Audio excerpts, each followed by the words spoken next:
কথিত শিক্ষিত যারা যারা কথিত শিক্ষিত তারা বলে এদেরও তো এই বুঝটা নাই।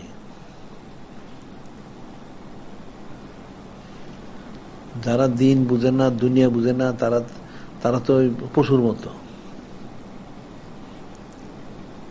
আসলে দুনিয়া না বুঝলে দিন বুঝবে না। একটা লোক দুনিয়ায় অবস্থান করে দিনটা পালন করতে হবে, দুনিয়া থেকে বের হতে সে পালন করতে পারবে না। আল্লাহ বলেন হাদিসে, আর দুনিয়া মাজরাতুল আখিরা, দুনিয়ার চেয়ে পরকালের খ্যাতি। অর্থটা কি? দুনিয়ার থেকে পরকালটা হাসিল করতে হবে। দুনিয়া থেকে পরকালটা হাসিল করতে হলে দুনিয়াটাকে বুঝতে হবে। তার দুনিয়াটা বুঝলে সে পরকালের কাজ করতে পারবে। সে দুনিয়াটা সে চিনল না, সে কোনোদিন কাজ করতে পারবে না। এই যে ওলামায়ে সূরা হাজার পড়ালেখা করলে জীবনে ভালো কাজ করতে পারবে না। এরা দুনিয়াই চিনে না। দুনিয়াটা যে কি জিনিস এটাই তারা বুঝে না। তারা দিন পার করবো কোত্থেকে? আর এরপর যারা আওয়ামুন্নাস আছে বা কথিত শিক্ষিত, এটা হয়তো আরো মূর্খ। এটা তো দুনিয়াই বুঝে না। দুনিয়া যে কত বিষাক্ত একটা জিনিস এটা যদি বুঝতো তাহলে তো সে দুনিয়া মশগুল হইতো না। এটাই তো তারা বুঝে না। আর দুনিয়া দারুল গুরুর হাদিস আছে, দুনিয়ার দোকার জায়গা। তো সে বুঝলো কি? সে দুনিয়াতে মশগুল হয়ে গেল।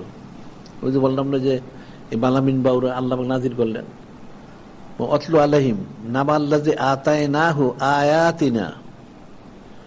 আল্লাহ পাক বললেন আমার হাবিব মাহবুব নূর মুজাসসাম হাবিব বললেন অতলু আলাইহিম, এদেরকে বলে দেন, আল্লাযী আতাইনাহু আয়াতিনা, আমি ওই যে লোকটাকে নেয়ামত দিয়েছিলাম তার সম্পর্কে আপনি বলে দেন। ফানসালাকা মিনহা ফাতবা শাইতান কানা মিনাল গাওয়িন, আমি তাকে অনেক নেয়ামত দিয়েছিলাম, ওটা হলো বালামিন বাউরা। সে এটা ধরে রাখতে পারলো, সে বের হয়ে গেল। কেন? ফাতবাহু শাইতান, ফাতবাহু শাইতানু, তার পিছনে শয়তান লেগেছিল।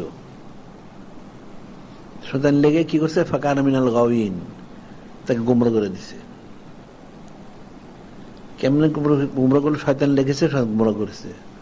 ওয়ালাউ নাশাউ লারফানাহু বিহা, আল্লাহ বলছেন আমি যদি চাইতাম সে যদি ইস্তেমা থাকতো তার মর্যাদা আমি আরো বৃদ্ধি করে দিতাম। ওয়ালাকিন্নাহু আখলাদা ইলাল আরদ, ওয়ালাকিন্নাহু আখলাদা ইলাল আরদ ওয়াত্তাবা হাওয়াহু, কিন্তু সে দুনিয়ার দিকে রুজু হয়ে গেল আর নফসের পায়রবি করলো, সে ধ্বংস হয়ে গেল। ফামাসালু কামাসালিল কালব, তার উদাহরণ হচ্ছে একটা কুকুরের মতো। নাউযুবিল্লাহ। এটা হচ্ছে সেরকম। এদের উদাহরণ হচ্ছে এই ধরনের। এরা দুনিয়াদার কোন একটা কথিত শিক্ষিত হোক বা আওয়ামুন্নাস হোক বা কথিত আলেম হোক, এদেরকে তো আল্লাহ পাক আকল বুদ্ধি কিছু দিচ্ছেন সবাই কম বেশি। এক একজন এক একভাবে কিছু নেয়ামত দিছেনি, সেটা সে ধরে রাখতে পারলো না। সে রাখতে পারল, সে শয়তান তার পিছনে লেগেছে।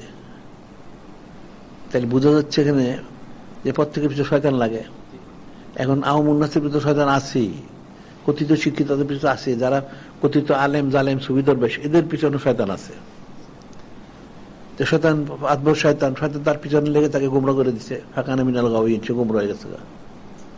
ফানসালাকা মিনহা, সে এখানে থাকতে পারলো, অর্থাৎ কিন্তু বের হয়ে গেছে। আল্লাহ বুঝে এত নেয়ামত দিলেন, এই নেয়ামতটা সে ধারণ করে রাখতে পারলো না।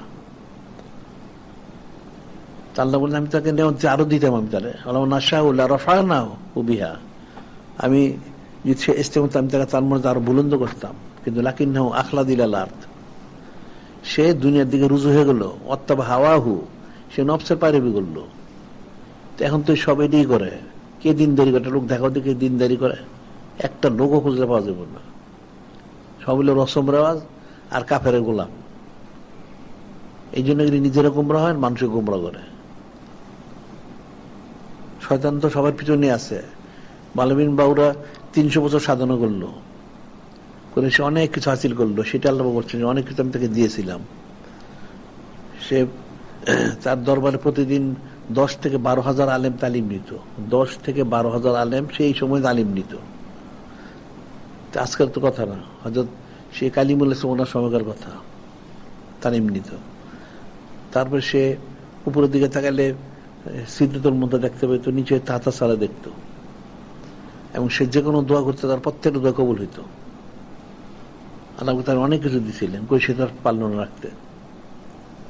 তো বিষয়টা তো সোজা জিনিস তো না। ইবলিস তার পিছনে লেগেছে। ইবলিস তাহলে এখন বোঝা গেল এই যে উনি ফখরুদ্দিন রাজি রহমতুল্লাহ উনি তো পারলেন না। যাই হোক, অলি আল্লাহর উসিলা জানে পাচ্ছে। বালামিন বাউরতে কি অবস্থা, সে তো অনেক কিছু হাসিল করলো, সে ইসলাম আজম শিখলো অনেক কিছু, কিন্তু শয়তান তার পিছনে লাগলো, শয়তান ঠিক তাকে গোমরা করে ফেললো। সে তো পারলো না, মানুষের ফিকির করে না।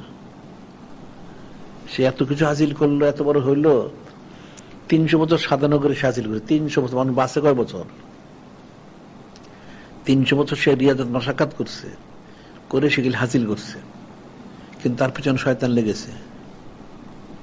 শয়তান কিন্তু তাকে ছাড়ে নাই যে তুমি 300 বছর সাধনা হাসিল করো, ঠিক আছে, ইবলিস তো আর বড় শয়তান। ইবলিস তো 6 লক্ষ বছর আগে করে আসছে, তো তাকে ঠিকই ওয়াসওয়াসা দিতে দিতে আস্তে আস্তে বাস দিল গোমরা করে। তার ওয়াসওয়াসা হলো দুইটা জিনিস, একটা হলো দুনিয়ার মোহ, আরেকটা হলো তার জাহালিয়া যেটা ছিল, এটা হলো আর একটা কাফের, ওইটার অসজায়। দুই দিকে এটা অসজা প্রাপ্ত হয়েছে। একটা হচ্ছে তার আহলিয়া যেটা ছিল, ওইটা তার অসসা দিত হারাম কাজে, আর পয়সার লোভ, দুনিয়ার মোহ আর কি। বিষয়গুলো তো কঠিন।